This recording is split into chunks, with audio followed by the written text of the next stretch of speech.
নমস্কাৰ বন্ধুসকল, সকলোকে এটা পুনৰ গুৰুত্বপূৰ্ণ ভিডিঅ'লৈ মই স্বাগতম জনাইছোঁ। প্ৰথম প্ৰশ্ন, সিন্ধু সভ্যতাৰ মূল ভেটি কি আছিল? উত্তৰ, কৃষি কৰ্ম, এগ্ৰিকালচাৰ আছিলে সিন্ধু সভ্যতাৰ মূল ভেটি। দ্বিতীয় প্ৰশ্ন, সিন্ধু সভ্যতা কেতিয়া আৱিষ্কাৰ হৈছিল? উত্তৰ, 1921 চনত। 1921 চনত সিন্ধু সভ্যতা আৱিষ্কাৰ হৈছিল। তৃতীয় প্ৰশ্ন, আৰ্যসকল ক'ৰ পৰা ভাৰতবৰ্ষলৈ আহিছিল? উত্তৰ, মধ্য এছিয়াৰ পৰা। মানুহে ব্যৱহাৰ কৰা প্ৰথম ধাতুবিধ কি? উত্তৰ, কপাৰ। কপাৰ ধাতু প্ৰথমে মানুহে ব্যৱহাৰ কৰিছিল। পৃথিৱীৰ কিমান শতাংশ মাটি আছে? উত্তৰ, 29%। প্ৰায় 71% পৃথিৱীত পানীৰে আগুৰি আছে। নেপচুনৰ উপগ্ৰহ কেইটা? উত্তৰ, 9টা। আমাৰ সৌৰজগতৰ এটা গ্ৰহ নেপচুন, তাৰ উপগ্ৰহ হৈছে 9টা। মংগল গ্ৰহৰ উপগ্ৰহ কেইটা? উত্তৰ, 2টা।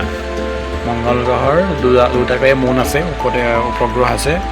মংগল গ্ৰহৰ উপগ্ৰহ কি কি? উত্তৰ, ফবছ আৰু ডিমছ।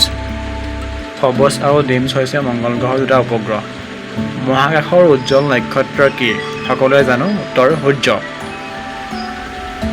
হেলিৰ ধূমকেতু কিমান দিনৰ মূৰত আমি দেখা পাওঁ? উত্তৰ, 76 বছৰৰ মূৰে মূৰে। 76 বছৰৰ মূৰত ওলায়। কোন মাহত সূৰ্য আৰু পৃথিৱীৰ দূৰত্ব কম হয়? উত্তৰ, জানুৱাৰী মাহত। ধন্যবাদ সকলোকে। এনেধৰণৰ ভিডিঅ'ৰ বাবে চেনেলটো ছাবস্ক্ৰাইব